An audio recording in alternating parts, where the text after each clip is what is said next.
اور میں نہ تم سے یہ کہتا ہوں کہ میرے پاس اللہ کے خزانے ہیں، اور نہ یہ کہ میں غیب جانتا ہوں، اور نہ یہ کہتا ہوں کہ میں فرشتہ ہوں، اور نہ ان لوگوں کی نسبت جن کو تم حقارت کی نظر سے دیکھتے ہو یہ کہتا ہوں کہ اللہ ان کو بھلائی یعنی اعمال کی جزا نہیں دے گا۔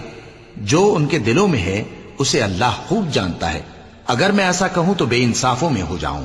انہوں نے کہا کہ نوح تم نے ہم سے جھگڑا تو کیا اور جھگڑا بھی بہت کیا، اب اگر تم سچے ہو تو جس چیز سے ہمیں ڈراتے ہو وہ ہم پر لا نازل کرو۔ نوح نے کہا کہ اس عذاب کو تو اللہ ہی چاہے گا تو نازل کرے گا، اور تم اللہ کو کسی طرح ہرا نہیں سکتے۔ اور اگر میں یہ چاہوں کہ تمہاری خیر خواہی کروں اور اللہ یہ چاہے کہ تمہیں گمراہ رہنے دے تو میری خیر خواہی تم کو کچھ فائدہ نہیں دے سکتی۔ وہی تمہارا پروردگار ہے اور تمہیں اسی کی طرف لوٹ کر جانا ہے۔ کیا یہ لوگ کہتے ہیں کہ اس پیغمبر نے قرآن اپنے دل سے بنا لیا ہے؟